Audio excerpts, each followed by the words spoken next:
the grey man does whatever a grey man can. Can he make a comic feed? Yes, he can. He just did. Watch now, a video from Grey Man. A video from Grey Man. Grey Maniacs cover. So I've been tagged by Bub and by SimpleSimon to do this 10 first appearances covers. So I literally grabbed the 10 first appearance comics that I can most easily pick up, basically, because that's how I roll. There's no point digging through like boxes and boxes. Just went for some nice, easier ones to find. Bear in mind that my system is not great because literally I've got boxes piled on top of each other and I have to pull them out and literally just, it's like, I don't know, it's not easy. It's a bit of a military operation to shuffle boxes around and stack them back on top of each other and then pull the other ones out, and yeah. I was going to show you the comics and shut up. So kicking off, we've got the first appearance of Blue Beetle here in this Captain Atom comic, number 83, a 12 centre from Charlton. Here's my boy Ted Called. This is the second Blue Beetle, by the way. First appearance of the second Blue Beetle, Ted Called. Very happy to own that one because I am very keen on Blue Beetle. The next ones I'm going to show you, I've got 4 here, which are all Justice League America. It just happens to be nice that there's a few first appearances in this run. So we've got number 43. This is the first appearance of the Royal Flush Gang. There we see Ace of the Royal Flush. Ace has been changed a few times during the course of it. There's a famous, like, well-known cartoon one where she's a little girl with probability altering powers. You can kind of like end the universe if she wants to, and Batman sort of she's got some kind of terminal disease, and Batman sort of talks to her and comforts her in her final hours, kind of thing. I can't remember the comic cartoon that well now, but it's something like that anyway. But it's quite well known. But there, this is not little girl Ace, this is big dude Ace. Nothing beats the Royal Flush Gang, not even the Justice League. And I just don't know, there's something about, for some reason, card-related characters always appeal to me. Like I like Jack of Hearts from Marvel as well. Right, this is, I'm not sure if I did these in order. That's number 43. This next one is number 45. Happens to be the first appearance of the Shaggy Man. Yeah. The Shaggy Man. Don't ask me why I've got an affinity with him. We've both got that natural charisma, I think. That same butch natural charisma and fly away hair. My hair's tucked into me zip. Ouch. Anyway, you get the drift. Still got a blinking cold that's dragging its feet, doesn't want to go. Right, and number 64. Hold on a second. Get out of my zip. Right. Number 64, we have the first appearance of Red Tornado. It's always confusing because the blurb says stormy return of the Red Tornado, but this is his first appearance. I can't remember why it says it. I think he was maybe in Earth 2 or something at one point, or there was like retcon to have been in Earth 2. I really forget now. I've come back to rejoin the Justice Society. Any objections? Stormy return of the Red Tornado. Golden Age guest stars: Black Canary, Dr. Fate, Flash, Starman and Hourman. Yeah, that's the Justice Society there of Earth 2. So yeah. I think it's told from the JLA, but for some reason it's told as an old story from the JSA, something like that. Sometimes I've read it now, but yeah, I always like the Red Tornado. I thought it looked cool. Right, this next one is possibly one of my favourite comic book covers of all time, actually, and this has got three first appearances in it. It's the first appearance of the Demons 3, Abnegazar, Wrath, and Gast, I think they're called, the Demons 3. It's the first appearance of Felix Faust, who's an awesome magic-using villain. And also, the reason I actually bought it in the first place, the reason it went onto my radar, is because it's the first appearance of the Necronomicon in DC Comics. I do also have the first appearance of the Necronomicon in Marvel Comics, so I could have got that one. That was quite close. I could have got. I know exactly what box that's in, but yeah, I didn't go with that one in the end. I was thinking about it originally, but I went with these, and I just love this cover. Yellow background. Screw you, Matilda. I don't care what you say. That's an in-joke. If you don't watch Cover Slingers, you won't know what that's about.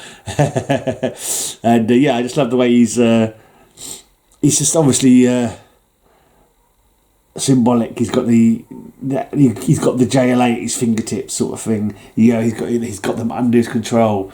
Now that I have the entire Justice League at my fingertips, nothing can stop me from casting my evil spells over the earth. And even the alliterative title of the story, The Fantastic Fingers of Felix Faust. It's just got everything. It's just a really cool story. Really cool. The background is kind of like it's like shades of yellow. It goes down it gets lighter as it gets towards the bottom. But yeah, it's a really stark and interesting cover. I like the big fat Justice League logo as well. Right. Next, we've got a couple of Green Lanterns. Actually, no. Yeah, let's put them back in the order that. Yeah, I would switch the order up a little bit because. Right, this is the first appearance of Star Sapphire. Happens to be the alter ego of Carol Ferris, Green Lantern's long-time love interest. And I think she looks really cool. Really nice sort of costume. Great pair of pins on her. Just a beautiful, tough female villain. Mostly villain. But yeah, Carol's not a villain, but when she gets sort of possessed almost by the Star Sapphire, or the Zamorans who make the Star Sapphire, who is their queen. Basically, the Zamorans are a sister race of the Guardians of the Universe of Oa. They were all one race to start off with, and they split because they live forever. They're immortal. They split like millennia ago, and the little Owens went small and blue, and the Zamorans turned into sort of tall Amazon women who are, I say, all immortal apart from their queen, who is known as the Star Sapphire, and she's mortal, and every time that she dies they get another person to be Star Sapphire. And the thing is, Star Sapphire always looks the same. There's like a certain look that she has, and it just happens to be the same look that Carol Ferris has got. So they wanted her to be their new queen, the new Star Sapphire, but she loved Hal Jordan. Well, she loved Green Lantern. She loved Hal Jordan, but she loved Green Lantern. Not knowing they were the same person, kind of thing. And the Zamorans said, they basically mind controlled her to fight Green Lantern, saying if you defeat him, prove that men are nothing compared to women, and then you won't want him anymore, and you'll come and be our queen, kind of thing. But Hal Jordan was able to defeat her.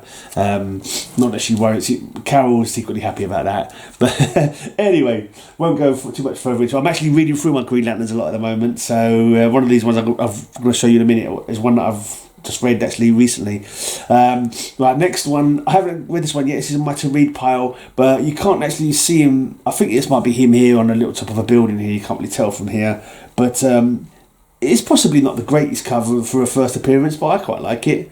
It's the first appearance of Dr. Polaris. Dr. Polaris predates, I believe, Magneto. He's got power of magnetism. I think that might be him there on the top of the building. I've not actually read this comic yet, but you see Hal Jordan, Green Lantern flying along, and all these iron girders and steel girders are flying up at him to do him bad. That's it. Yellow background again. Tough luck, Matilda. It's a yellow background. Deal with it, girlfriend. Yeah. Again, a nice bold Green Lantern logo. It's kind of it's almost a bit dull because it's just like Green Lantern in black on a fiery green. I just like it. I think it's just that boldness, that old school look of it. Just think it looks really cool. It's not the most energetic, vibrant kind of action scene, but I think it's pretty cool. I like this. It's the first appearance of Dr. Polaris. Right, now another Green Lantern. This one I've actually just finished reading. This one I had as a kid, and loved this comic for so long, and just reading it again, it filled me with a nice little happiness inside. This is the first appearance of, he's not even on the cover, it's a guy called Predator. And when I saw him, I think I had this comic book because I wasn't really flush with cash, you know, as a kid. My mum never had much money, and she had 4 kids and no husband or whatever, so we wasn't ever a flush with money at all. I think I must have bought this one when I was on holiday with my dad. I used to go and visit my dad every other weekend, and occasionally would go on holiday, because this has got, like, I think this was bought in Portugal. It looks like it's got a price label saying PTS, which is pesetas. No, that would be Spain. Sorry, it's Spain, not Portugal. Portugal was Escudos, wasn't it? So yeah, it must be in Spain or maybe in New York or something like that. It looks like it says PTS, which I think is pesetas, which would have been Spanish currency. And I'm kind of really happy reading through this run. I'm actually going to do a video about this for my Patreons, talking about this run, because it just makes me really happy, because I've known this character. This is the first time this comic book. You only see him on the very last panel. He's kind of like Wolverine. The fact you see him on the last panel, and he just looks so badass. He just looks absolutely amazing. It's like he's got all these weapons. He's got chrome trim, a black costume, glider wings. He's got claws, an axe, a rope, a knife. You know, and it's just like, wow, he just looks badass. Glowing red eyes. Absolutely bad to the bone, drawn by Dave Gibbons. Absolutely. I also like this team here, the bad guys, the demolition team. I kind of had hots for Rosie. She was a bad girl, but she's a big, powerful woman. Anyway, and here's his first cover. Oh, there is it. Here's his first cover appearance.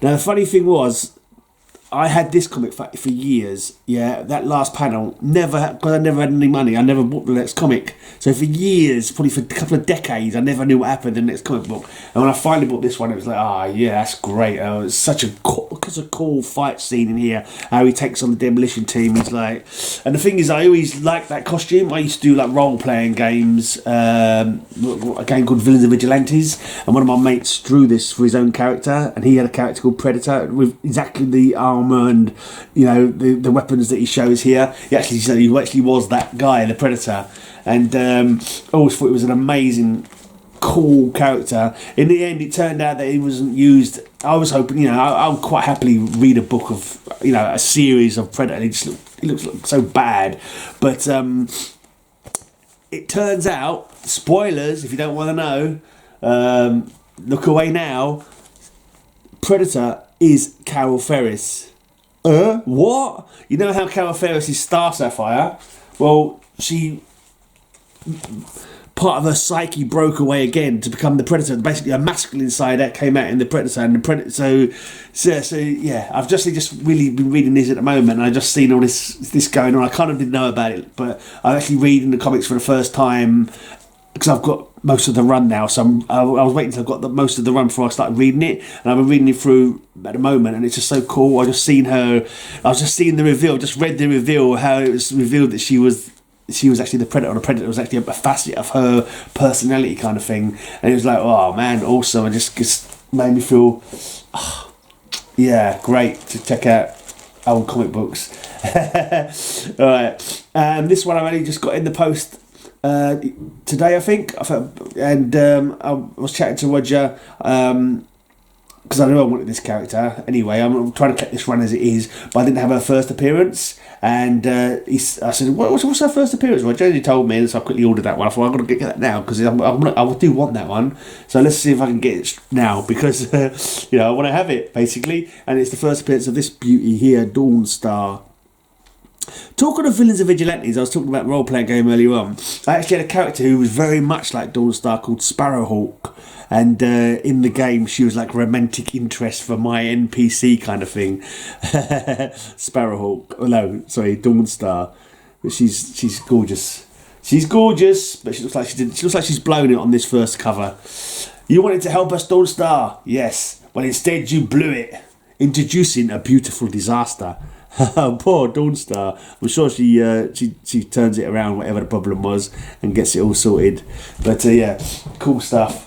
Right, and lastly, I think that was 9. I believe I counted quickly. Yeah, I must have done. I probably did. This is my birthday sister. First appearance, September 1969, the same as me. This is Vampirella #1. And there is the beautiful Vampirella. They're kind of beautiful, kind of mysterious, kind of creepy in a way. You're looking, I'm not sure if I'm highlighting it quite well enough. But if you look into her face, she has got a creepy little face with her eyes and her mouth and her like almost no nose kind of looking in that cover. She's like, yeah, she's kind of, though she's kind of gorgeous, I wouldn't want to bump into her on a dark night because she'll eat you, she'll suck your blood. So that's it. That's my 10 number 1 appearances, first appearances rather. And yeah, thanks for watching. I'm out of here. Until next time, have a great amazing day, and may all your news be good news. Have a great amazing day. I'll have a great amazing day. Have a great amazing day. I hope you have a great amazing day.